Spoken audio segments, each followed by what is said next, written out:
Et oui, grande première, le premier épisode de 2024 pour des riffs et des lettres.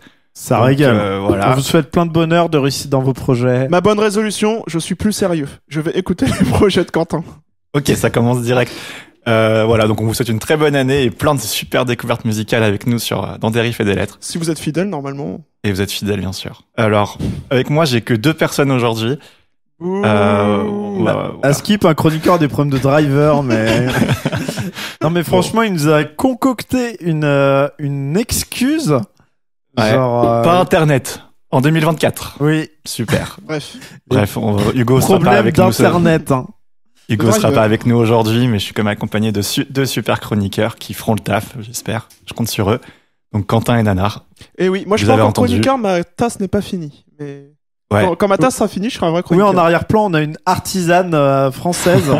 @AlienPowa sur les réseaux. Oui, qui nous craft à la main des petites tasses. Custom des riffs et des lettres. Custom des riffs et des lettres. Dommage que vous pouvez pas y voir, mais je vais vous les faire entendre. Attendez. Ouais. C'est nul. Attendez. Je bois mon délicieux coca à 0 dedans et franchement incroyable. Trop content. Avant de commencer, L'eau qu'est-ce est qu'on meilleure. peut se souhaiter pour l'année musicale 2024 ? Mais on a déjà fait nos plus grandes attentes à l'épisode précédent. Est-ce que vous l'avez écouté ? Si vous l'avez Est-ce pas que vous l'avez écouté allez-y jusqu'au tout de bout suite Oui. et revenez après. Ok. Voilà. Oui, voilà. On Et va des essayer. Notre concerts. résolution, c'est d'être plus concis. Oui. Et là, l'intro, elle dure déjà depuis 5 minutes, c'est n'importe Ouais. quoi. Oui, Donc, allez. c'est parti.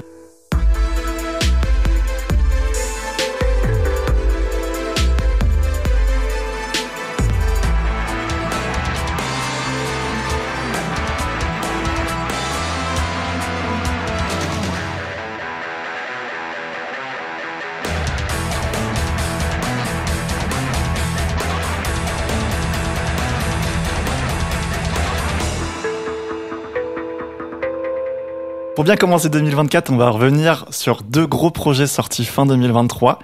Donc, à savoir le dernier album de La Fève qui était très attendu et également un album moins connu et moins attendu. Quentin vous Oh, ta présentera. gueule. On y reviendra tout à l'heure. On a 2 actus pour vous. La première, Nanar va vous la présenter. Donc, vous avez peut-être vu récemment sur Twitter le clash entre Booba et Serran. Personnellement, moi j'ai vu ça de loin et j'ai rien compris. Donc, on compte sur toi pour nous expliquer.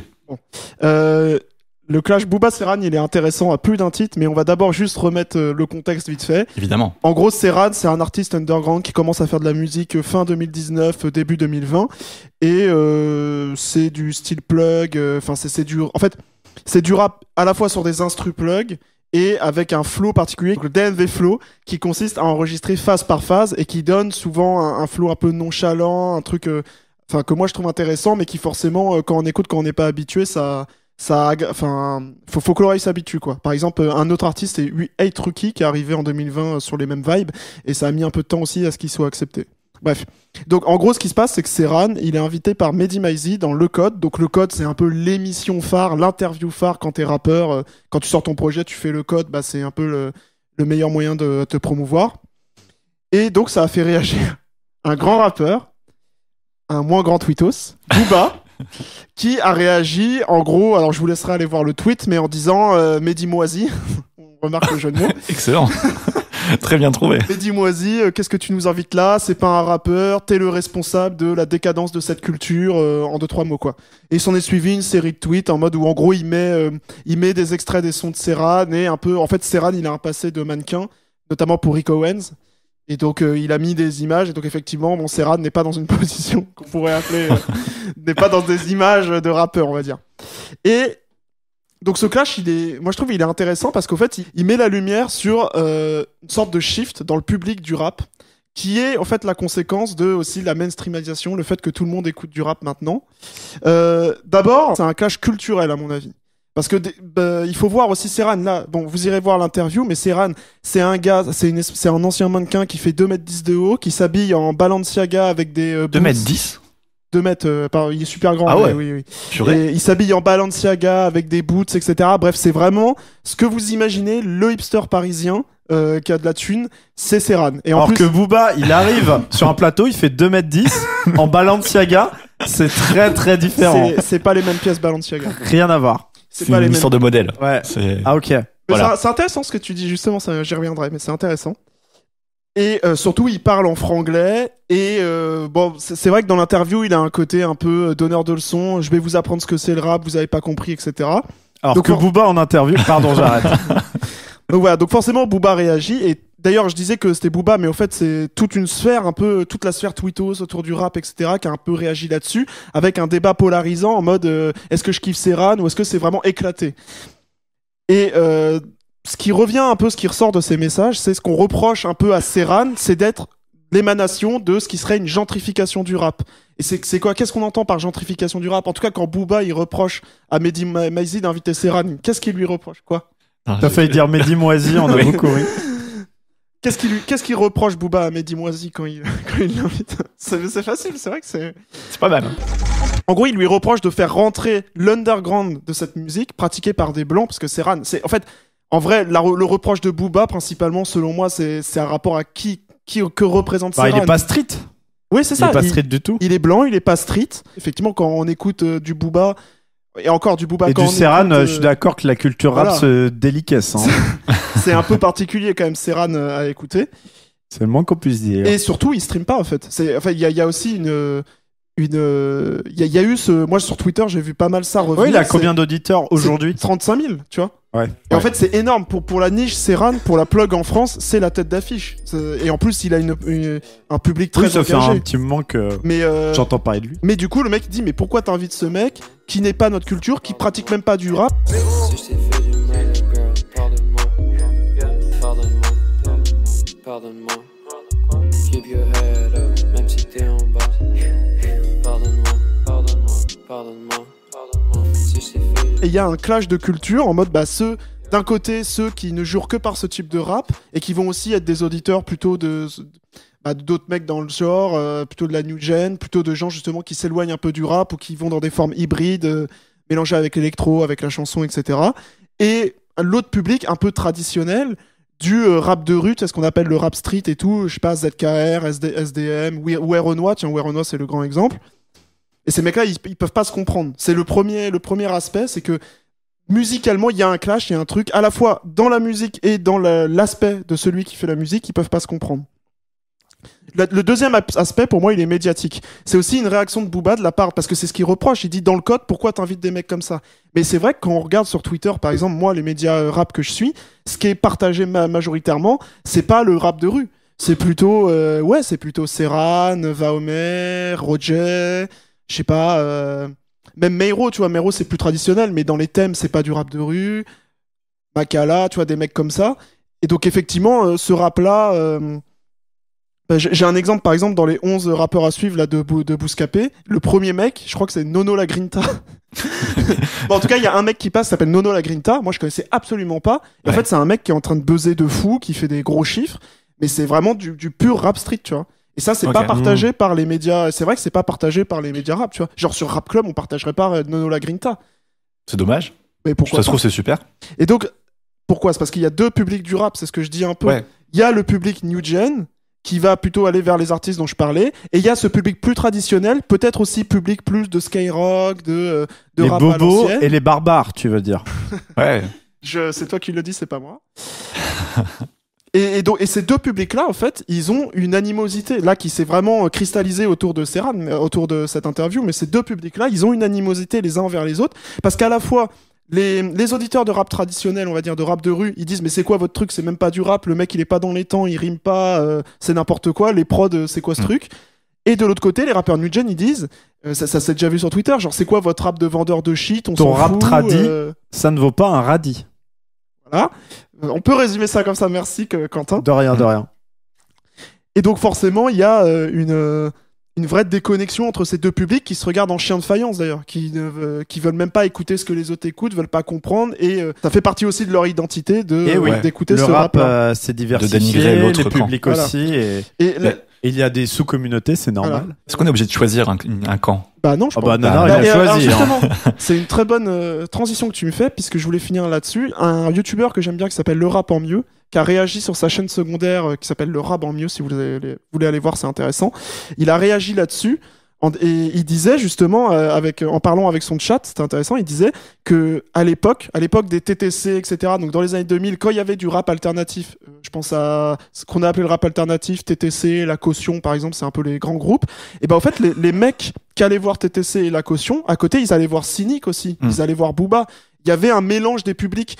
Et... Bah, il y avait beaucoup moins de rap aussi, c'est normal. Il y avait moins de rap. Il y avait moins d'auditeurs de rap. Oui, mais t'as déjà écouté TTC. En vrai, si t'écoutes Cynic et TTC à côté, c'est pas du tout la même chose. C'est le même grand écart que Serran et Booba, tu vois. Oui, mais à l'époque, t'étais fan de rap. Tu sais, c'était pas... Aujourd'hui, le rap, ça veut rien dire. Oui, fan de rap, tu peux aller voir quelqu'un dans la rue, t'es fan de rap, et il cite les personnes qui l'écoutent. Il y a pas un truc en commun avec toi. Bah oui, parce qu'il y a beaucoup de sous-genres. C'est ce que je disais. Et puis en plus, on pourrait parler du grand déclin du rap mainstream, qui fait que y a beaucoup moins. On se retrouve moins sur des grandes têtes d'affiche comme avant, où on peut se retrouver sur des Booba. C'est lié aussi au mode de consommation PNL, qui évolue. Vald, que tout le monde écoutait. Aujourd'hui, ils sont. Il y a un très bon exemple. En déclin, donc. Il y a un très bon exemple de ça, c'est Werenoi qui fait des énormes chiffres, etc. Je connais pas une personne autour de moi qui écoute du Werenoi, alors que c'est le truc. Il est blanc. C'est vrai qu'il y a. C'est un truc qu'on pourrait explorer. Que mais moi aussi, mais il y a ce truc-là, et c'est sûr que maintenant c'est. Mais même cette anecdote-là. Comment il s'appelle le poulain de Booba là? SDM qui a fait double platine. Pareil, je connais personne qui est fan de SDM. Moi non plus. Donc c'est vrai qu'il y a aussi ce truc du rap mainstream qui est un peu qui se différencie. Double platine. Mais voilà, pour conclure, ce qui est intéressant avec ce clash-là, c'est ces différents aspects, et c'est effectivement la cristallisation d'une polarisation du public rap en deux pôles, alors que les rappeurs entre eux, il n'y a pas ces pôles-là, ils se parlent, tu vois, je pense, il y a des mecs, genre, je sais pas, Makala, il écoute sûrement des rappeurs comme ZKR et tout, il n'y a aucun souci. Et d'ailleurs, on voit même Serran, il a fait des feats avec, par exemple, des mecs comme Roger, tu vois, qui est vu comme un mec new gen, mais au fait, qui est un rappeur beaucoup plus traditionnel. Et Booba, il a pas réagi à Roger, tu vois, alors que le mec, il a fait des feats avec Serran tout le temps. Donc voilà, c'est un clash intéressant à plus d'un titre. Ok, et en tout cas, nous, à Dérive et des Lettres, on va vous parler de tout, hein, tout l'univers du rap, et on va pas plus de Serran que de Werenoi. Ouais, on va essayer quand même d'élargir nos horizons. Et on va essayer de pas trop parler de Serran non plus. Ouais. C'est ce que j'écoute. Ouais, bah oui, écoute. Et toi, Quentin, ton actu, je sais même plus c'est quoi. Donc vas-y, tu vas moi, nous dire. C'est une actu bien triste, c'est un décès. Ah, c'est vrai, c'est horrible. C'est le décès du guitariste fondateur du légendaire groupe Magnum, Tony, je ne connais pas. Tony Clarkin. Et donc Magnum, donc c'est un hyper groupe frais comme groupe. Putain, j'ai la blague. Okay. Pas mal.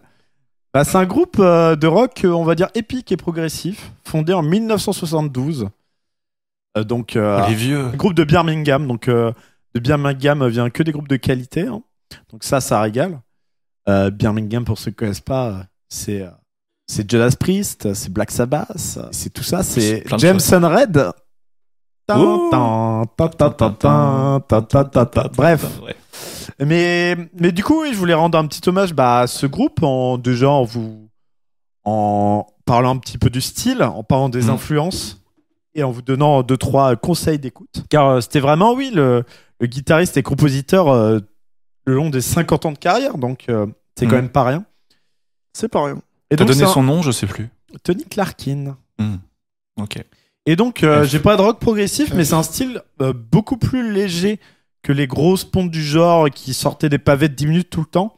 Là, c'est beaucoup plus easy listening, on va dire, avec des chansons, avec des structures traditionnelles. Souvent des sujets... moi, je parlerais de rock de conte de fées, vraiment. Genre, leur album le plus connu, et que je vous conseille évidemment, sorti en 1985, s'appelle On a Storyteller's Night. Et ça résume parfaitement le groupe. Du rock qui raconte des histoires, avec Bob Catlett, tout mignon, le chanteur, avec sa voix toute mignonne, qui chante des mélodies chaleureuses, qui chante ses petites histoires au coin du feu, et vraiment qui te parle de dragons, de fées, de princesses. C'est un peu le métal bisounours, oui, joyeux, qui te donne la pêche. Oui, c'est ça. C'est un peu comme Valdrin, quoi. C'est aventureux. Pas sûr. Non, mais c'est un groupe qui a influencé déjà beaucoup le néo-prog, évidemment. Car le néo-prog, on en avait parlé dans un premier épisode, je crois, quand on a parlé de Ian Wilson. C'est un style de prog qui est beaucoup plus justement porté sur les émotions et sur la mélodie, sur les atmosphères, plutôt que sur la technique et tout, bah là, c'est exactement ça. Vraiment, Magnum, c'est pas du tout technique. C'est pas du tout basé sur les riffs. C'est vraiment basé sur des mélodies. Il y a beaucoup de synthé, beaucoup d'orchestration. Donc, c'est vraiment des univers qu'ils mettent en place. Et c'est vraiment une discographie très riche, avec plein d'ambiance. Donc, je peux vous conseiller 2 classiques. C'est Chase the Dragon, sorti en 82, et donc On a Storyteller's Night, sorti en 85, où il y a parmi les meilleurs tubes du groupe, vraiment, notamment The Spirit.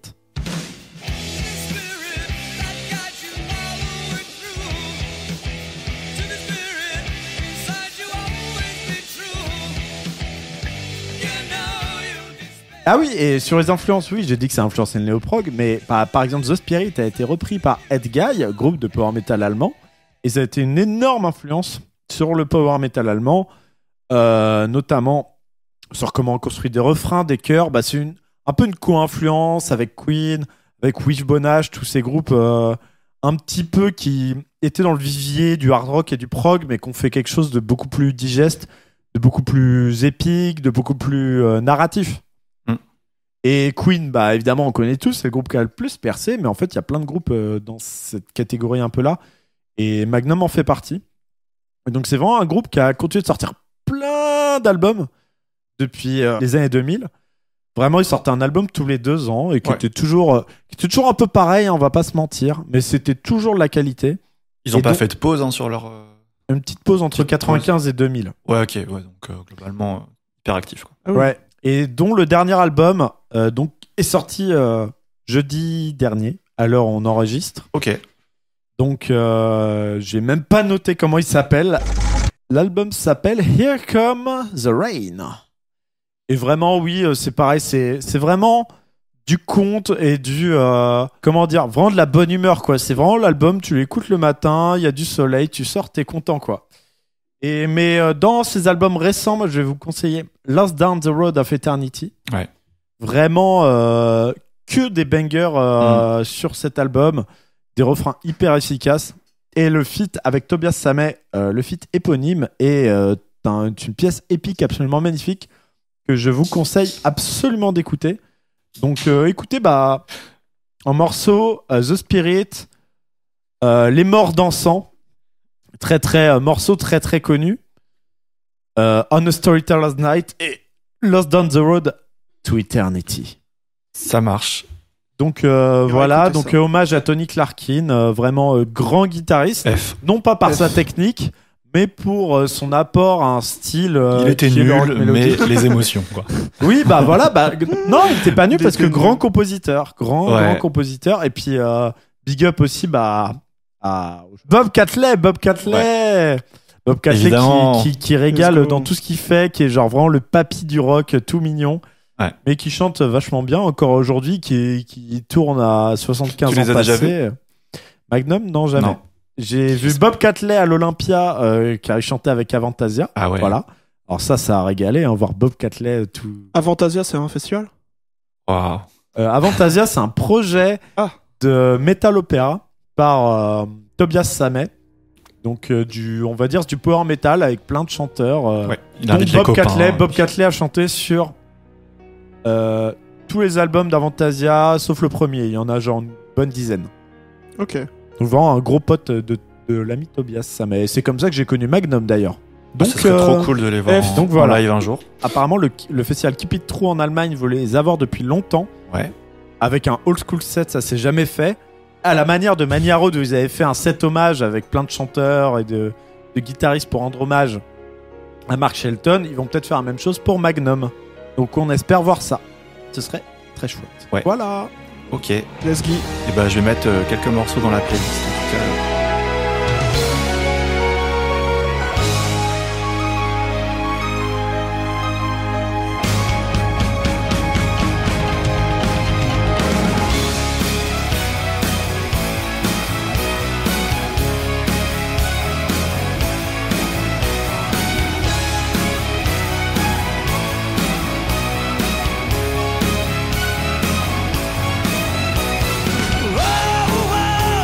Just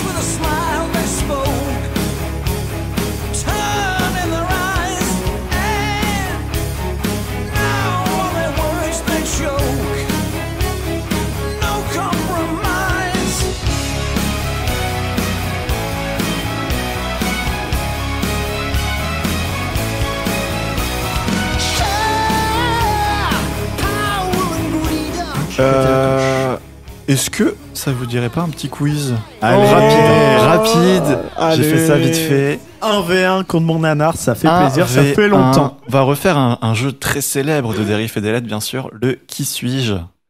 Donc, je rappelle les règles. Ouais, c'est célèbre. On cherche le jeu culte de Derif et Delette. Mais si. Ok, le qui suis. Donc, on cherche un rappeur, 4 phrases pour le trouver, de la phrase la moins précise à la plus précise. Donc, on commence. Là, c'est une anecdote, je sais pas, ça se trouve, vous l'aurez direct, mais moi, je savais pas. Je suis apparu dans un film de Bollywood en 2008. Macron. Le film, c'est... Je vais mal le prononcer, mais... Si, Macron, il est Sing dans un is film. King. Non, je sais pas. Vous avez pas l'anecdote? Bollywood. Ok. 2008. Donc c'est quand même un vieux rappeur. Oui. Putain, Voilà. il est... Rof. Ouais, lui. Perspicace. Allez, continue. Je dois mon pseudo à un dessin animé. Booba. Non. Je suis con. C'est vraiment évident. Booba dans un film Bollywood en 2008, ça va régaler. Hein. Ok. Troisième phrase. J'ai participé à la guerre West Coast, East Coast, donc dans les années 90, Rof, c'est Rof. en tentant de ridiculiser la côte Est, Ah, mais non, c'est un. avec une c'est un- parodie de New York, New York. C'est un carry. Putain, c'est. Ah, C'est un groupe ou pas? Non, c'est un mec. Pense dessin Snoop animé. Dogg. Snoop Dogg. Bonne réponse. Je l'avais. Ça vient de Snoopy. Et ouais. Ah, putain, je savais pas du tout. Ouais, moi non plus. Je Ok. pensais pas rappeur carré non plus. J'ai juste dit Rof. Ouais. Justement. Ok. J'ai déjà fait du Neroff. Bon, après, je pourrais recommencer. Ah, je hein, savais mais... pas que Snoop Dogg ça venait de Snoopy. Ok. Et dernière phrase. Je suis. Ah, Je fume de la weed. C'est exactement ce que j'ai C'est exactement ce que j'ai mis. Allez, deuxième, il y en a que 2 à trouver, donc deuxième rappeur. Alors, le 10e morceau de mon dernier album s'appelle Racine. D'accord. Je suis franco-comorien. Attends, c'est quoi la première phrase? Le 10e morceau de mon dernier album s'appelle Racine. Un dernier album, tu dis pas combien il y a d'albums? Je sais pas combien il y a d'albums. Franco-comorien? Franco-comorien. Sur la Lune? Non. Il est pas comorien. Désolé. Comorien. Ah, j'ai que 3 phrases pour celui-là. Faut que je trouve un Vas-y. truc évident pour le dernier si vous avez pas. Je suis le premier rappeur à avoir rempli le Vélodrome, donc à Marseille, pour un concert. Soprano. Soprano, bonne réponse. 55 000 personnes, c'était en 2017, et avant lui, il y avait que notre bon vieux Johnny Hallyday qui l'avait fait. Voilà. Je savais pas. Depuis, il y a eu Jul, LCH. Putain, j'avais trouvé en Unpopular. plus, j'ai été trop lent. Unpopular opinion, qu'est-ce que c'est nul maintenant, Soprano. Oh, Oui, vous avez mais- déjà écouté Non. son truc, la chasseur de l'espace ou je sais pas quoi. C'est pour les enfants. Oui, Enfin, oui, genre, oui, je pense que c'est du rap Ah pour oui, oui, enfants, non, mais pour passer à la radio, et Le mec c'est est- assumé, hein, je le pense. mec est respecté parce que voilà, il a une grande carrière et tout, mais oui, Ouais. c'est réellement, c'est du rap TF1 quoi. Oui. Enfin bon, qui suis-je pour juger Sopra mais- Bon, bah, un partout, j'ai rien pour vous départager, donc tout le monde a gagné, tout le monde est content. Voilà, Ouais. c'est Let's comme go ça. Et on va pouvoir passer aux 2 sujets de la semaine. Je vous propose de commencer par le sujet rap. Allez. Allez, on va faire ça. Donc, En plus, c'est on va la- vous parler quand même du gros morceau du moment avec le dernier album de La Fève, donc 24. Période de galette des rois, on a été régalés. Exactement, bien vu. Donc c'est sorti le 22 décembre 2023. D'ailleurs, c'est un album, une mixtape. J'ai pas trop. Bah, J'ai eu des informations contradictoires. On sait Après, pas, mais je crois que lui il dit mon album mixtape, un truc comme ça. Ah ouais, donc c'est les deux. Oui, oui, Voilà, il est un c'est- peu en mode. C'est pratique. Voilà, c'est un peu fourre-tout. C'est voilà. Bah dans le code review, il y a comment elle s'appelle la meuf Sarah Gomez Merci, qui dit hein. que justement c'est intéressant parce qu'on attendait le retour de La Fève avec un album bien produit, avec un fil rouge clair, machin, et que justement il est un peu revenu avec un truc hybride qui ressemble un peu à une mixtape, tu vois, des Ouais. années 2010. Bon, on va en parler. Il y a quand même un peu un fil rouge, mais c'est vrai que c'est beaucoup de morceaux Bah, et qu'on peut s'y perdre. Mais on va en parler. Ouais, on va en parler. Bah écoute, Tu veux Bah, que on je en commence parle là. écoute, vas-y, Je peux parle-en. commencer. Bah alors moi je suis en total désaccord avec ça. Je trouve qu'au contraire le projet il est super, il est très bien construit, très bien, qui a un vrai fil rouge. Ouais, voilà. Et c'est un des premiers trucs qui m'a plu dans l'album, c'est que je trouve que c'est un retour de La Fève. Ça fait 2 ans qu'il avait fait la mixtape donc Heure, et depuis il a fait quelques feats, mais il a eu Pareil, mixtape Heure qui est très bien construite. oui mais il y a moins un storytelling dans Heure. Oui, enfin, je sais pas, il y a plein d'albums, il n'y a pas de storytelling. Donc, Oui, oui. Non mais évidemment que Ouais, Enfin, après, moi, ouais, je me suis jamais posé la question, j'ai écouté, Non, j'étais en mais mode boss des de albums. toute façon, enfin, je sais pas. à notre De toute façon, époque, c'est pas très important. hein, la distinction différence entre mixtape et ouais. album n'a plus de sens puisque tout est mixé pareil. Enfin, ça existe plus. À la limite, si on veut parler d'une mixtape, ce serait les sons là qu'il a drop sur SoundCloud entre Heure et 24 là. Oui. Et Empty the Bin. Oui, Voilà. effectivement. Des trucs qui sont pas mixés, qui sont vraiment des chutes de studio, mais en vrai maintenant, mixtape, album, tout est mixé pareil. Pardon. On est tous en train de mourir là sur le plateau. C'est le mois de janvier. Hein. Bon, bah, moi Moi, ça va. je peux commencer en disant qu'évidemment c'était la grosse attente 2023 et j'ai pas été déçu et j'ai Ouais. pas été déçu alors même que c'est quand même un album inattendu avec une direction qui est quand même pas. Enfin, moi perso j'ai été surpris qu'il nous propose ça. Inattendu parce que pas teasé, tu veux dire? Enfin, parce qu'il est sorti Non, un parce peu... que après- Inattendu Heure, parce qu'on s'attendait à un truc. esthétiquement, c'est- Ouais. Ah oui, Il y a esthétiquement il y a un quand petit même shift quand même. Un petit shift. Ah oui. Pas effectivement. Ah oui, dans le résultat, il est inattendu. Ou médecin, là je suis au Chick-fil-A, j'attends mon festin. Je l'ai fait mais ça n'a rien de magique, c'était ma destinée. Tu n'es pas un homme, t'as pas vu la guerre, toi tu sais que esquiver. La grande balade, escorté. Moi je voulais commencer justement sur ce truc du fil rouge parce que c'est intéressant. Toi tu l'as pas, tu disais que tu l'avais moins perçu ou quoi? Si, justement, je Ah ouais. disais qu'il y en avait quand même un, ouais. Ok, bon. Moi, dans l'album dans 24, il y a un truc qui me plaît déjà, c'est la structure du truc, parce que je trouve qu'il y a 3 albums en un. Il y a, sur cet album, il y a le Lafèvre qui est triste, le Lafèvre nostalgique et le Lafèvre conquérant. Et je trouve que, en fait, il passe par ces 3 étapes et ça fait une progression qui fonctionne extrêmement bien. Je vais juste dire vite fait des morceaux, enfin, comment je les regroupe, sachant que. C'est exactement ce que j'ai mis dans mes Ah notes, bah, donc tu vois. on est d'accord. Sauf que après, évidemment, ça c'est un découpage dans les faits, c'est plus fluide, c'est Oui, un découpage de chronique, tu vois.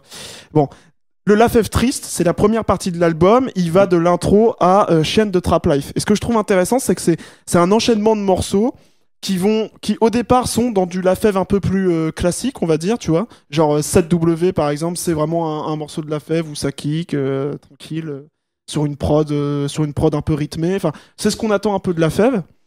Et au fur et à mesure que ça avance, eh ben, on sent un Lafèvre quand même qui revient, qui a envie de faire du rap, mais qui est déçu, quoi. Alors, je sais pas qui l'a trahi pour le faire pleurer à ce point, mais en tout cas, il a pas très bien vécu le succès, le pauvre Lafèvre. Et donc, j'aime bien ce sentiment dans le début de l'album que il essaye de venir rapper, mais ça le prend, quoi. Tu vois, Zaza part 2, il commence à pleurer. Et au fur et à mesure, même quand il essaye d'avoir un peu de charisme, comme sur le morceau Lil Kid, il peut pas s'empêcher de parler des Snakes, de ceux qui l'ont trahi. Et ça évidemment, ça atteint son pinacle avec le diptyque que j'adore, Nostalgie interlude et Chienne de Trap Life, où là, il a atteint le fond du trou. Il a atteint le fond du trou, il est tout seul, tout le monde l'a trahi, etc. Et là, il y a alors qu'il a atteint le fond du trou, j'adore cette transition. On passe dans la deuxième partie de l'album avec Home Studio. Et là, qu'est-ce qui se passe? On a un son qui est beaucoup plus feutré. Les basses sont bien chaudes, on s'y sent bien dans ce son. Et c'est ce qu'il dit lui-même. Je me sens bien dans le home studio. Ouais. Et en fait, c'est quoi? C'est un Lafèvre qui retourne là où il aimait faire de la musique, de chez lui, tranquille, tout seul, il fait ses sons. Et là, il reprend goût à la musique. Et il reprend goût à la musique comment? Par la nostalgie. En regardant son parcours, en se disant d'où je suis parti, qu'est-ce que j'aimais faire, qu'est-ce qui m'a inspiré? C'était le rap d'Atlanta, c'était les Young Jeezy, les Rick Ross. Je vais aller à Atlanta et je vais faire mon son avec un mec comme Type Shit. Ah non, Type Shit, c'est dans le début de l'album? Merde, Ouais, je me rappelle c'est plus. plutôt au début. Ouais. Mais bon, Type Shit et l'autre son là. Non, pardon.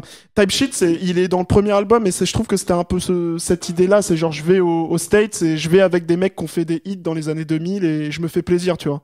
Je vais faire mon truc parce que c'est pas un mec très connu, Young LA. C'est un mec qui a été connu surtout dans les années 2000. Et Knux. Bah, Knox, il est britannique. C'est pas Ah un. oui, c'est oui pas en un plus ça mec, s'entend dans oui. sa voix, je suis con. Et donc voilà, bref, on a cette deuxième partie donc nostalgique qui se conclut en fait, qui est le morceau un peu disons que symptomatique de cette deuxième partie, c'est Loyal, qui est un morceau de célébration, genre en mode mais où il y a toujours quand même cette petite tristesse, mais c'est un peu en mode bon, 4 millions de vues sur Spotify. Ah, tu vois, ça a été Loyal. dur. Ah, c'est le single. Ça a Ouais. été dur, mais je reviens. Et puis le clip, c'est un hommage aussi à tout ce rap US qui de toute façon traverse tout l'album. Mais par exemple, à des mecs comme Max B, alors que moi je connaissais pas trop parce que j'ai pas trop cette culture, mais il y a des plans qui font très clairement référence à Max B quand il est torse nu et qu'il fait comme ça là.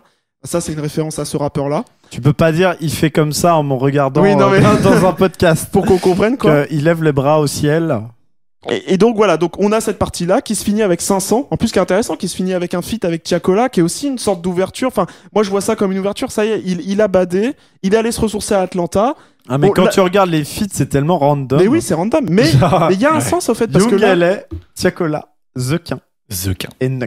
Et je vais en parler. Et là, donc, la partie nostalgique se finit avec 500, où voilà, on a un feat avec un grand nom de la scène française. Donc, quelque part, c'est aussi un Lafèvre qui revient vers la France. Il s'est Ouais. éloigné vers les États-Unis, il revient vers la France. Il conclut sa partie nostalgique avec Tiakola. Et là, voilà, je suis propre comme un billet de 500, mais maintenant, il faut que je gagne d'autres billets de 500. Et donc là, on rentre dans la partie où ça y est, Lafèvre, là, il est reboosté, il est motivé. À partir de Navré jusqu'à la fin de l'album, on enchaîne les bangers. Alors là, vraiment, moi, c'est ma partie préférée de l'album. Que ça soit Navré, le feat avec Zequin. Ah, qui a- la transition ouvre la porte, Rip Oui, Dolph. Ça régale. Mais c'est 3 titres là. Navré, ouvre la Oui. porte. Ouais, Rip et mais Dolph. Navré, Incroyable. il ouvre la porte, il se connecte pas. Enfin, ou en Si, tout cas, il y a je un crois. gros shift musical. Alors que ouvre la porte et Rip Dolph, on dirait Ah deux oui. morceaux. Oui, En même oui, temps, il t'as fait raison. 1 minute 45, ouvre la porte. Oui, c'est ça. C'est un Non, peu c'est une juste, transition, je suis d'accord que t'as thématiquement et tout, on peut les relier. Mais Navré et ouvre la porte sont. Oui, t'as c'est raison. Et donc là, voilà, on enchaîne les bangers et c'est bon. Quoi. Oui, oui. Lafèvre est revenu, il est reboosté, il sait que maintenant il va. Et il est après, dans avec sa Outro, team. là, il nous fait son dialogue sous Oui. shit, là. Et qui est ça, quoi. Qui est, ok, maintenant je suis concentré avec mes potes. On a voulu ramener ça. Maintenant je reviens. Je vais faire ce que j'aime et basta. Et donc l'album, il a cette cohérence, ce storytelling qui se traduit à la fois dans les paroles et à la fois aussi dans la musicalité qui évolue. Et moi je trouve que par exemple le Lafèvre de Nostalgie Interlude des chaînes de Trap Live, je l'avais pas entendu avant, tu vois. Je trouve que c'est intéressant. Le mec, Oui. il est fort. Et donc.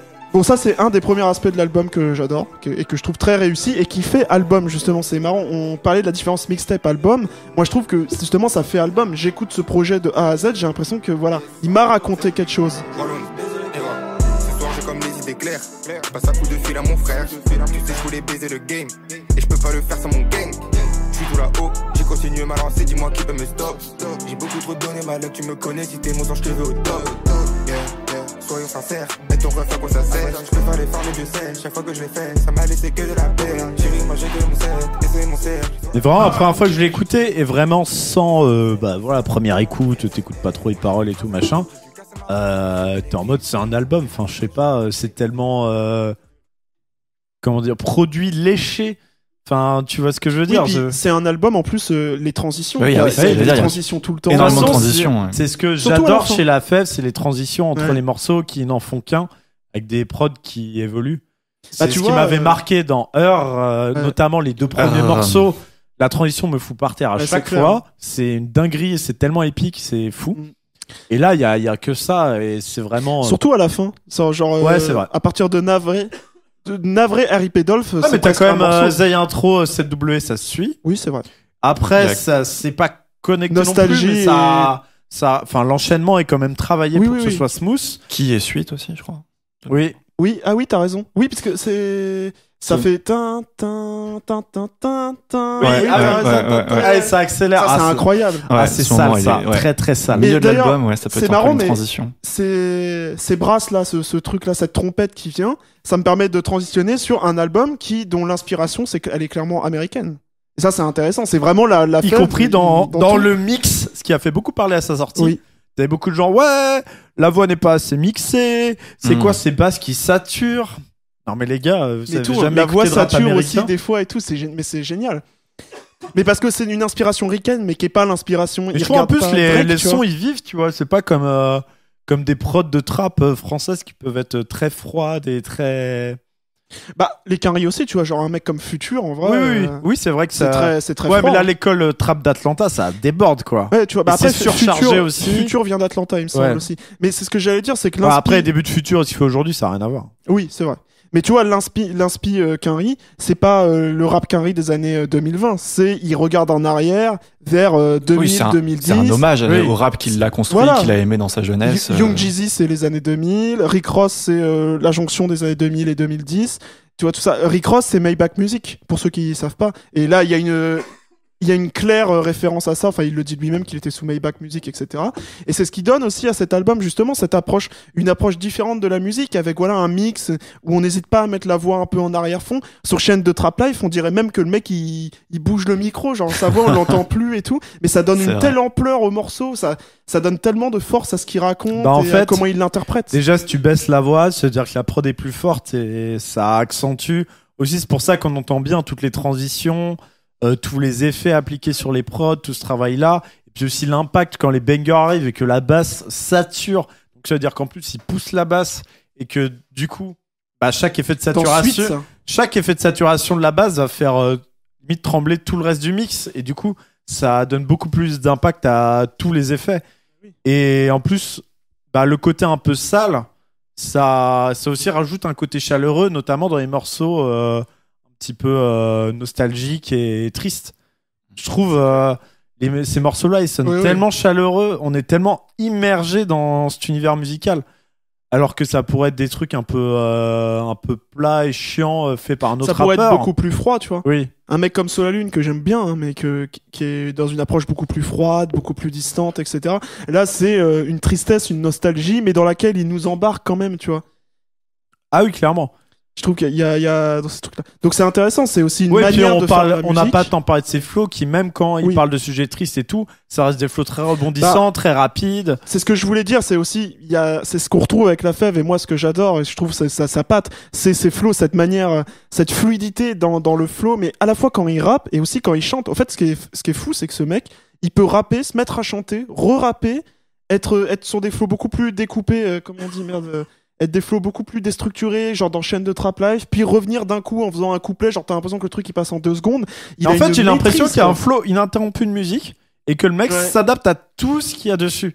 Et il s'adapte trop bien. Il y a un côté freestyle, sauf que c'est bien écrit, c'est des morceaux. Et c'est dur de retrouver l'authenticité du freestyle dans des morceaux travaillés qui racontent quelque chose. Bon, on n'est pas non plus sur un chef-d'œuvre d'écriture. Moi, je trouve qu'il écrit bien, mais ça raconte des choses assez basiques au final, tu vois. Mais c'est l'interprétation qui change. Mais aussi, il y a quand même de niveau de lecture au son. T'as fait beaucoup attention aux paroles. Moi, je sais que j'ai beaucoup écouté l'album en foutant un peu des textes et en étant juste.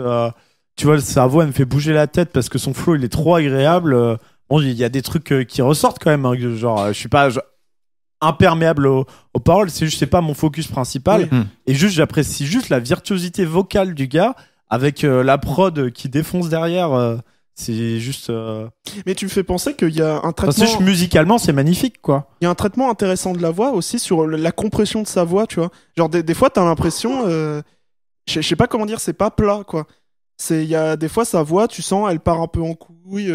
Il est pas tout à fait. Il est pas tout à fait dans le temps. Il est dans le temps, mais pas déjà, tout c'est à mixé fait... très aigu et pas mal saturé. Et donc, ça donne vraiment l'effet que.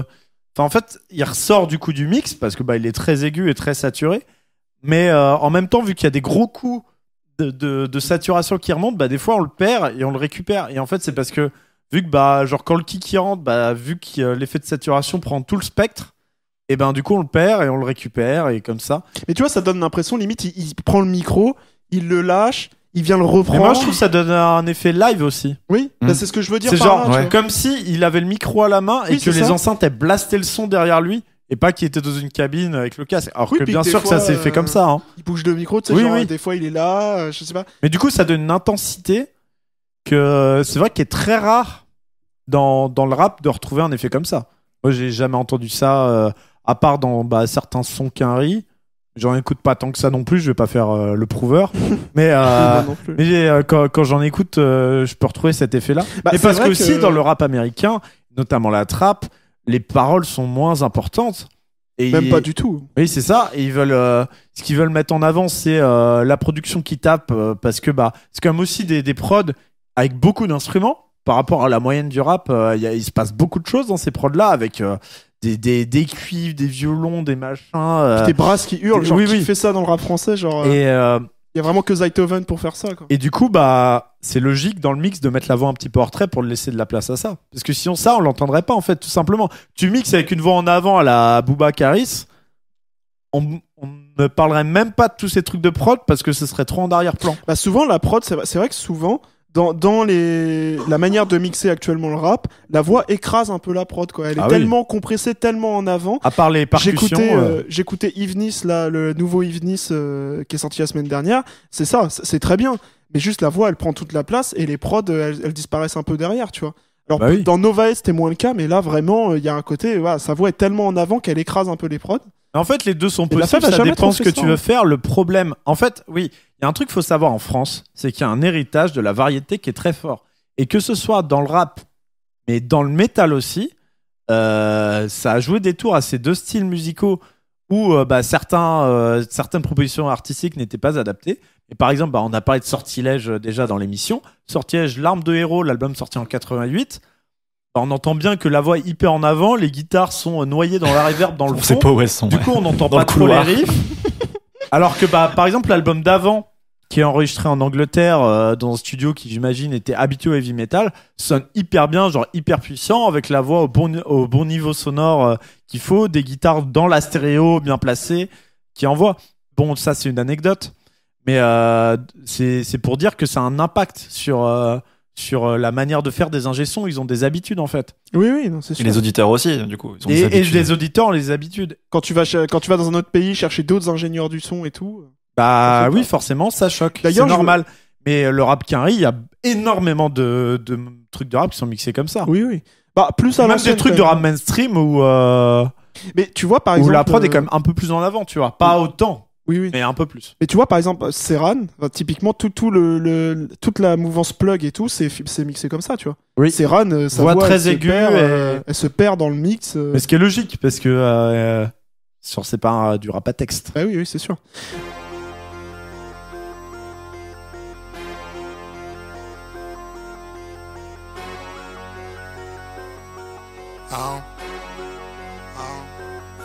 Encore dehors, je suis navré. Je donne pas l'exemple au neveu. Le temps passe, je fais mon trajet. Malgré moi, je fais tes envieux. J'ai pas fini de trapper. J'ai pas fini de trapper. Y'a trop de teubés dans ce game. J'ai pas fini de les taper. La spin ne vient pas d'ici. T'as vu une silhouette et ma chaîne avant que la brume se dissipe. Un vrai OG anticipe. Reste plus que le rat des égouts. La plupart de mes faces. Et ce que je voulais dire, moi, c'était juste pour finir, c'était sur. Je trouve ça un truc intéressant dans la manière aussi que le retour de la Fève, il est un peu singulier. J'ai été vachement étonné de ce qu'a proposé la Fève, mais c'est un pari réussi et c'est un truc. Après, je reste sur Ouais. malgré effectivement les directions différentes qu'on trouve, on retrouve quand même le Lafèvre qu'on connaît. Oui, mais parce que c'est Et- ce flow, c'est cette manière de poser. cette Flow, et manière- je trouve le côté très. Moi, je trouve quand j'écoute Lafèvre, j'ai l'impression que ça vient d'un autre monde, même le mix, les sonorités des prods, les sonorités des violons. Et j'ai pas. En fait, j'ai beaucoup plus l'impression d'un côté un peu synthétique, un petit peu Valet de l'étrange, même sur des Pas du tout. samples. Et c'est un ressenti assez bizarre que j'ai, et sur notamment pas mal de prod. En fait, ça. Oui, voilà. J'ai identifié le truc, c'est que c'est de la mélancolie, on dirait des musiques de JRPG.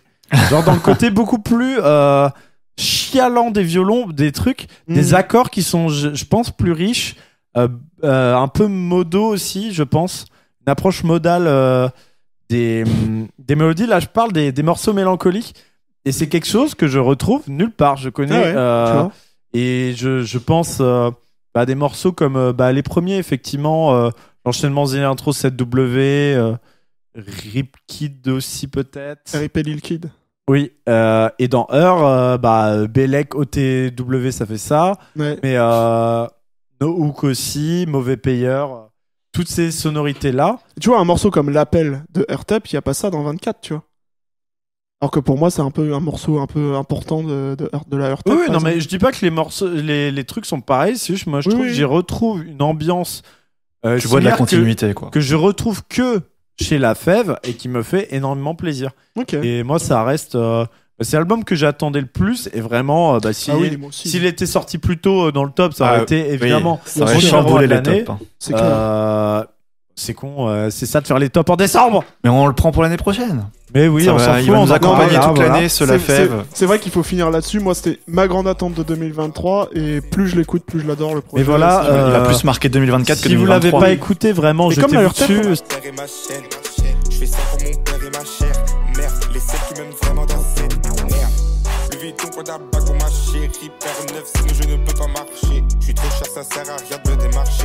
J'ai pas besoin de changer pour me démarquer. Et du coup, dernier projet de la semaine, on va parler donc encore une fois de black metal mélodique. Ouais, je vais fermer un petit peu cet arc. Ouais, on continue, Ah, on continue, Un on black ferme metal l'arc mélodique, mais avec c'est- Valdrin. mais encore un Throne truc of the différent. Luna. En même temps, on va, comme souvent, parler de black metal parce que c'est quand même un des sous-genres les plus foisonnants, un de ceux que j'écoute le plus. Ouais. Et un de ceux où il y a souvent les propositions artistiques les plus radicales. Donc il y a des trucs intéressants. Genre dans le top, là, j'avais parlé de black metal cosmique avec ce mec chelou qui intègre des sonorités de synthé complètement folles Ah oui, j'ai pas écouté. et qui parle de vers de l'espace et J'ai commencé à de tout et écouter. n'importe quoi. Tu sais qu'il y a un rappeur comme ça aussi, il s'appelle Lé. J'ai pas encore bien écouté, mais c'est très particulier. Mais du coup, là, on va retourner quand même sur du plus classique. Donc Valdream, c'est quoi? C'est un groupe américain de l'Ohio formé en 2010 Yeah. autour d'un mec qui s'appelle Oh, yeah. Carter Hicks, qui est en gros le chanteur, guitariste et claviériste. Donc globalement, C'est Lil Wayne. il y a... Dédicace à Hugo. c'est Lil Wayne. Et donc, c'est un groupe de métal mélodique et symphonique avec des influences très 90s. On reviendra dessus. Mais des influences européennes pour le coup. Que le Nordique. black metal des années 90, c'est très européen centré. Nordique même. Et qui a pour particularité de nous faire suivre à travers ses sorties des aventures de son héros qui a donné son nom au groupe, Valdrin. Donc c'est intéressant. Il y a peu de groupes qui font ça, des albums qui se suivent avec une narration genre à échelle d'une carrière. Il y a Rhapsody of Fire qui l'avait fait à l'époque, avec les Symphony of Enchanted Land, partie 1, partie 2, Dawn of Victory, parce qu'on s'approche de la victoire, etc. Là, c'est un petit peu le même délire. Clément nous en dira peut-être un peu plus. J'ai étudié le lore. Vite fait. Ça régale. Et on est sur un gros pavé d'1h07, donc avec beaucoup de morceaux de 7-8 minutes. Et donc du coup la question, 1h13, c'est est-ce que ça arrive à être digeste?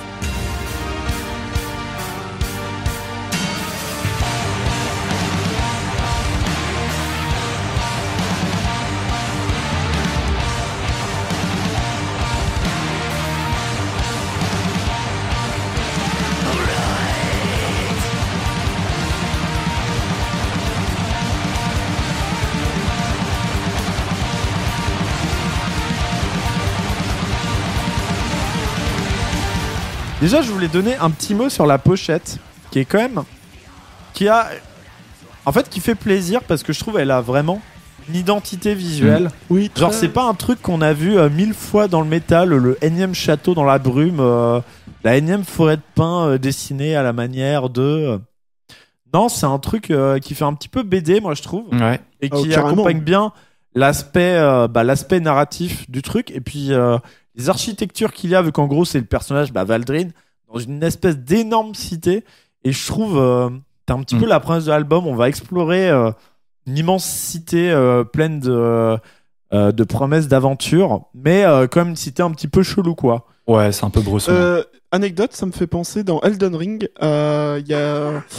quand tu vas dans la capitale qui s'appelle Liandel, le chemin pour y aller, ça ressemble un peu à ça là. Ouais, il y a Des de ça, trucs hein. dorés et tout. Ah clairement, c'est sans doute C'est- une influence, hein. On est sur un groupe récent, et Dark Souls Commence à être vieux. Ça commence à être du rétro gaming, 10 ans, Dark Souls. eh oui.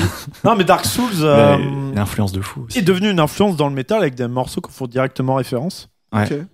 Donc en même temps ça a tout pour faire du métal, genre c'est de la dark fantasy Oui. de gros geeks, voilà. Ouais. Donc voilà le petit mot pour la pochette, ça fait plaisir. C'est vrai. Et ensuite je voulais évoquer la qualité des atmosphères et des orchestrations. C'est quand même un album qui est assez riche à ce niveau-là, avec quand même pas mal d'instruments.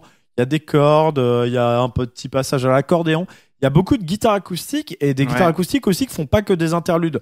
Souvent, en fait, la guitare électrique, genre qui fait un riff black metal, va être doublée par la guitare acoustique avec pas mal de reverb, et je trouve que ça donne une profondeur. Parce que du coup, on va entendre les cliquetis de la guitare acoustique dans les aigus, et ça donne pas mal de profondeur au mix, et ça participe à ces atmosphères. Et je trouve que c'est pas tout le temps la même, genre vraiment. Moi, comme d'hab, je me suis pas beaucoup intéressé au texte, mais en fait, on se laisse vraiment guider dans cette narration avec des parties beaucoup plus épiques, beaucoup plus vaillantes en mode baston, des trucs beaucoup plus atmosphériques, notamment sur la fin, des moments plus tristes, des moments vaillants comme je dis, et des moments plus violents. Et en fait, l'orchestration suit toujours ça. C'est pas juste l'instrumentarium metal qui fait ça. Et en plus, le côté symphonique est quand même pas trop prend pas trop de place, c'est-à-dire ça reste quand même drivé par les riffs, par le chant. Ça, je trouve ça très cool.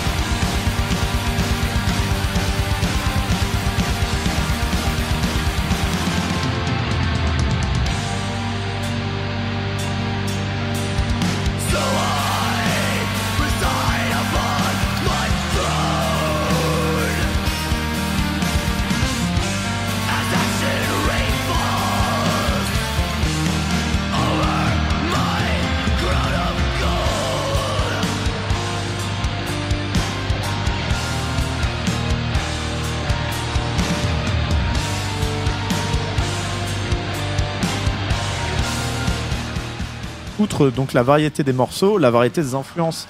Donc on a pas mal de... Je pense beaucoup au black metal suédois qui est souvent un peu plus réputé, un peu plus chaleureux et mélodique que le black metal norvégien de la même époque, en tout cas, donc des années 90. Aussi des groupes comme Satyricon. Donc Satyricon qui est un pionnier du black metal médiéval, bah là, l'ambiance médiévale, on la retrouve quand même assez régulièrement. Et le côté sympho, on peut penser à Balsagot, etc. Enfin, il y a énormément d'influences, mais qui sont bien digérées. À Ouais. Dissection, on peut penser, non? On peut penser à Dissection. Tu l'as pas trouvé tout seul, ça. J'ai lu une chronique. Oui, on C'est peut vrai que ça penser à revient souvent, Dissection. Et quand on pense black mélodique, on peut pas moi, j'y vraiment pense. éviter Dissection. On y pense tout de Direct. suite, hein, franchement. Et mais bref, du coup, je voulais dire que J'ai failli Non, le mais dire tu vas aussi. tuer, tu vas Nanar tuer. a bossé. Je vais pas m'en remettre. Oui, bah je Le trouve que Nord. les influences sont bien digérées. Dissection. Ça sonne pas, ça sonne pas comme un Dissection Worship. T'as beaucoup de groupes qui sonnent comme du Dissection Worship. Souvent on appelle ça, comme du Iron Maiden refait. On appelle ça du Iron Maiden Worship. Genre on vénère un groupe et on essaie d'en refaire le style aujourd'hui. Ça existe. Et c'est pas forcément un mal, notamment quand le groupe n'existe plus, car Dissection, comme vous le savez, ça n'existe plus. Évidemment. Quoi? Bah, quand même. Alors, si vous voulez savoir pourquoi, le leader de Dissection s'est suicidé parce qu'il faisait partie d'une sorte de secte sataniste anticosmique, donc qui pense que en fait, Love Love Charnel, c'est un fake. En fait, l'univers, c'est de la merde. Et pour faut embrasser le vrai chaos. Stylé. Du coup, faut se suicider pour atteindre son vrai plan d'existence. Ça fait sens, hein. C'est pas celui-là dont la pochette, il a le crâne ouvert. Non, rien à voir. Ça, c'est Dead de Mayhem. Ah oui, c'est Mais ça. bref, pour dire à quel point il y a quand même des gens illuminés. C'est ce qui fait la meilleure musique. Bah, Ça joue. Dissection, c'est pas mal, faut avouer.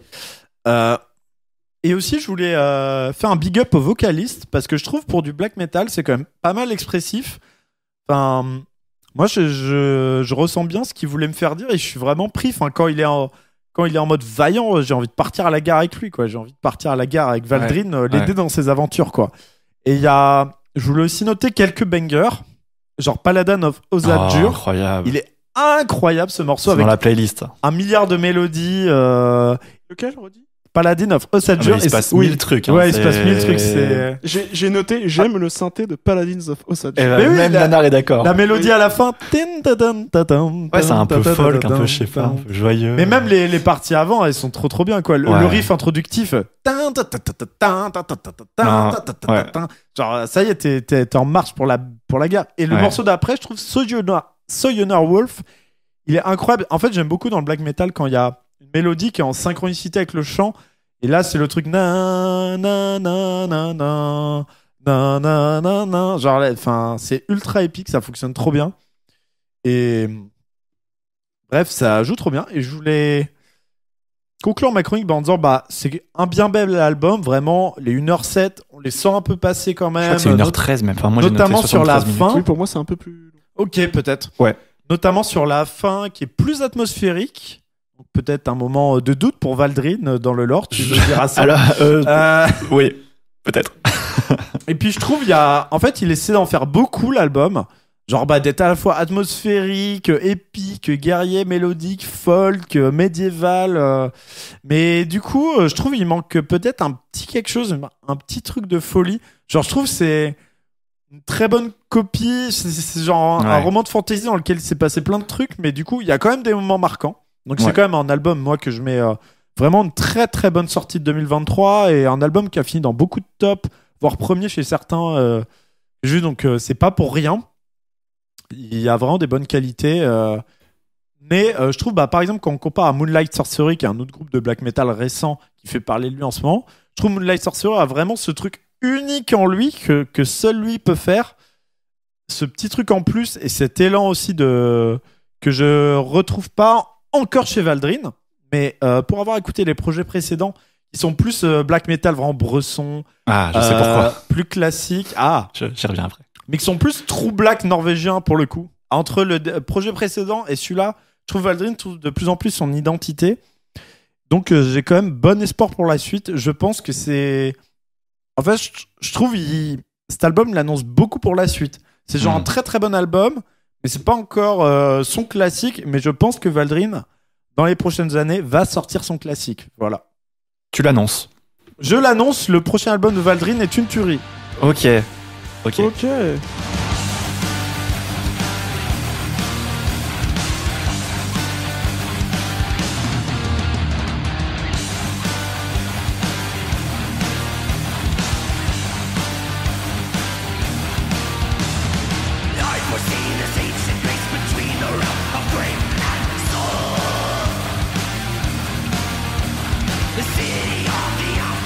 Et bah c'est intéressant tout Vous en ça. avez pensé quoi? Bah attends, bah je peux bien te présenter le vin. Ah, le lore. Et donner mon avis Ah, après. présente, Mais non, parce que- parce que je me suis un peu renseigné sur l'histoire puisque c'est quand même un groupe qui base beaucoup son projet autour de la narration et donc Dis-nous. du mythe Qu'est-ce qui arrive à d'Osadjur, c'est trop chiant à dire. Donc Valdrin Osadjur, c'est le protagoniste. Donc c'est le guerrier d'une race spirituelle, donc les Osadjur, qui a été envoyé sur Terre et plus précisément dans l'Orcus. Donc l'Orcus, c'est un monde souterrain où il y a plein de démons globalement qui ont été invoqués par des dieux. Il régale pas les dieux. Non, c'est des méchants dieux. Enfin, je me base vraiment pas trop sur les textes, mais sur une interview du groupe qui a eu lieu genre en 2021 où ils présentent le lore. Voilà, ils ont l'air fans de leur histoire, donc ils sont contents. Ah bah, c'est une musique de passionné. Quand tu Ah fais un ouais. truc, Ah, c'est une des nerds, pièce hein. épique d'une heure 13 avec quand même des compos très chiadés. Enfin, genre, on est presque sur du prog. Hein, Ouais. Enfin, faut que vous attendiez un truc assez touffu quand même. Hein. Moi, j'ai mis quand même beaucoup d'écoute avant de rentrer dans les morceaux Ouais, il y a à parce manger. que il y a 36 mélodies tout le temps. Bah, pour finir par les retenir, tu finis Ça par les gueule, en retenir, plus. donc c'est qu'elles sont vraiment bien faites, mais Et ça gueule. oui, ça crie. Oui, bah oui. T'es allergique à ça, mais Oui, mais là, il y a des mélodies.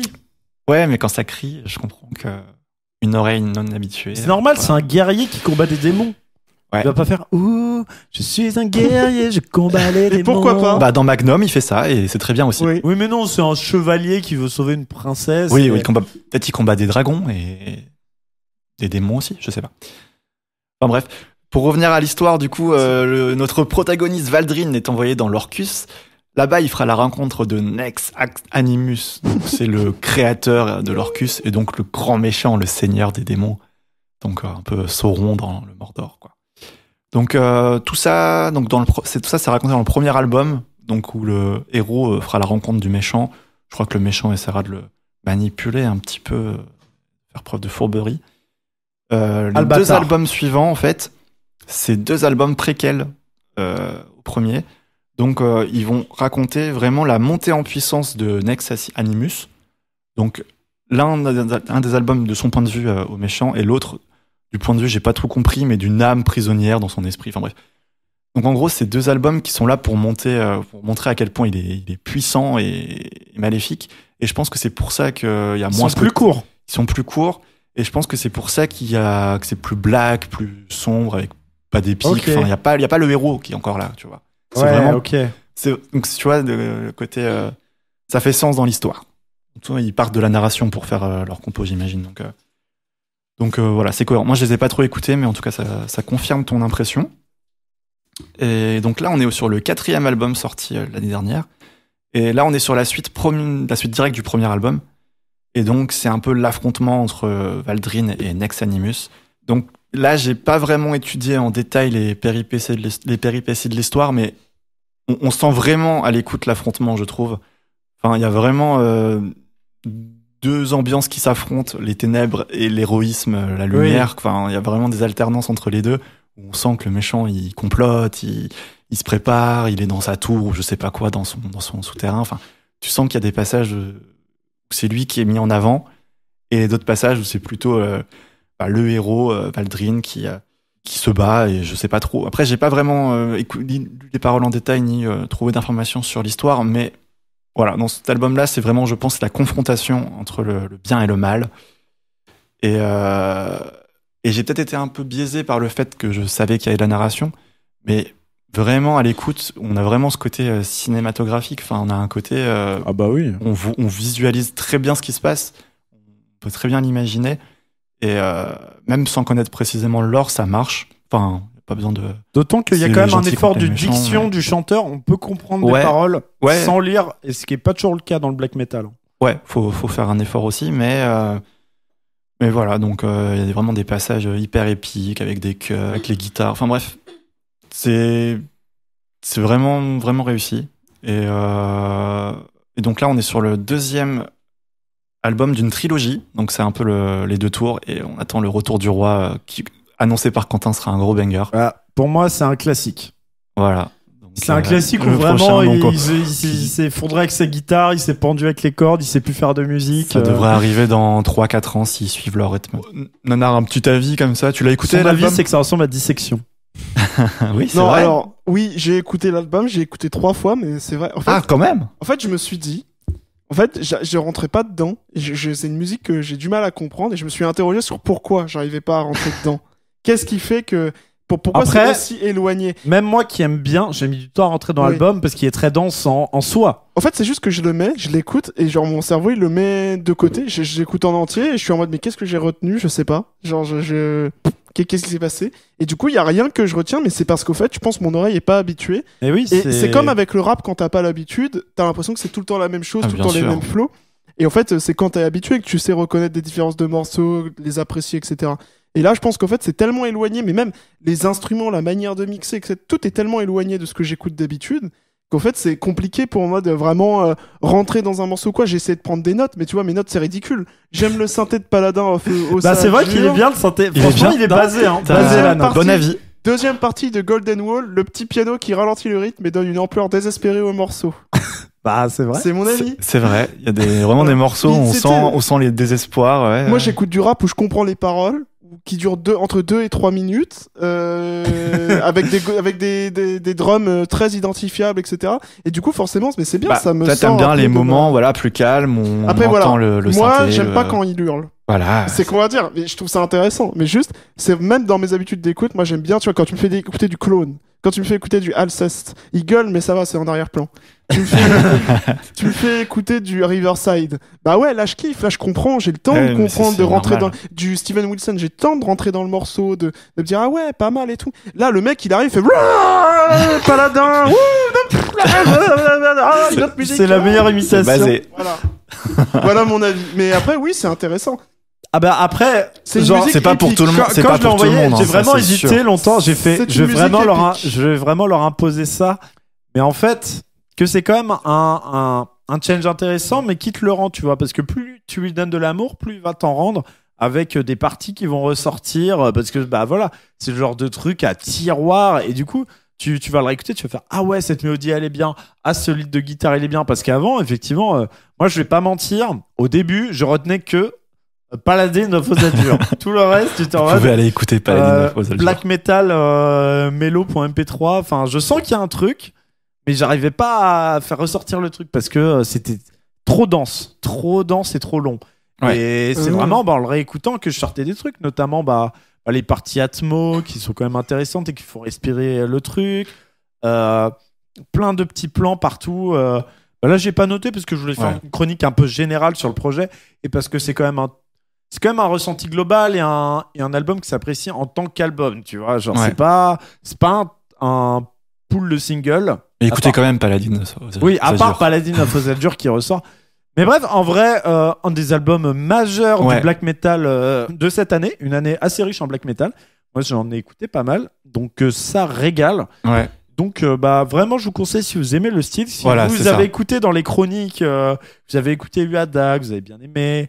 C'est quand même assez exigeant et c'est pas une bonne porte d'entrée pour le genre. C'est pas une Est-ce bonne que- Uada est une meilleure porte Le white Ouais. metal existe. Est-ce que le white metal existe? Oui, le white metal, c'est un sous-genre du heavy metal et en fait, c'est du heavy metal chrétien.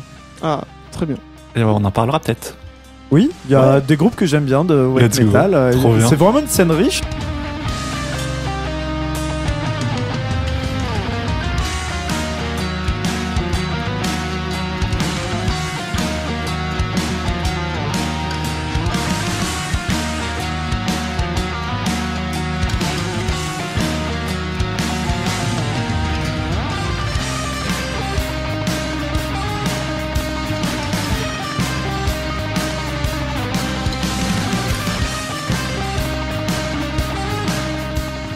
Ok, bah trop bien. Donc on en a fini avec les 2 gros projets de la semaine. Donc 2 projets gros pavés, hein. Ouais, 2 gros pavés. Il y a à manger là. Ouais, je pense que ça se ressent dans la durée de l'épisode. En tout cas, on vous conseille les 2. Petite recommandation, vous moi avez j'en ai une. préparé vos recommandations de la fin. moi, J'ai pas. Mais Moi, vas-y, j'ai je vais y réfléchir. dinguerie. Vas-y. Cette année, ce sera pas le rap, ce sera pas le métal. On oublie tout ça Oh là là. et on écoute Nuovo Ah, Testamento oui. de l'Italo Disco, de Il- la néo-Italo Il écoute Disco. que ça, il me rend fou. C'est Ah. incroyable. C'est genre, Je vais écouter. c'est, bah ça donne envie de danser toute la nuit en pantalon pas de def. quoi. C'est de l'Italo Disco, mais fait aujourd'hui. Oui. Ouais. On C'est- peut aussi penser au début de Madonna, Ouais. notamment la chanteuse se fait penser à Madonna évidemment, mais c'est genre les influences sont trop bien faites. Enfin, il y a tout. C'est genre la boîte à rythme qui fait n'importe quoi. Ils ont mis beaucoup trop d'instruments différents dans la boîte à rythme. Du coup, les patterns n'ont aucun sens. Les pop, pop, pop, pop, pop, les synthés hyper kitsch et aussi dans la manière d'enregistrer avec plein de reverb et aussi avec le côté un petit peu comme si ça avait été enregistré sur une cassette pourrie. Comme la fève. Sur une bande pourrie. Bah, il y a un peu ça, tu vois. Le grain analogique, bah, il est très très bien retranscrit. Vraiment, quand t'écoutes ça, t'as vraiment l'impression d'être dans une cave dans les années 80. T'as l'impression d'être un Milan dans un bar gay à écouter de l'Italo Et Disco. Dieu sait que j'aime. Et les caves. ça, on aime. Moi j'aime. On les aime.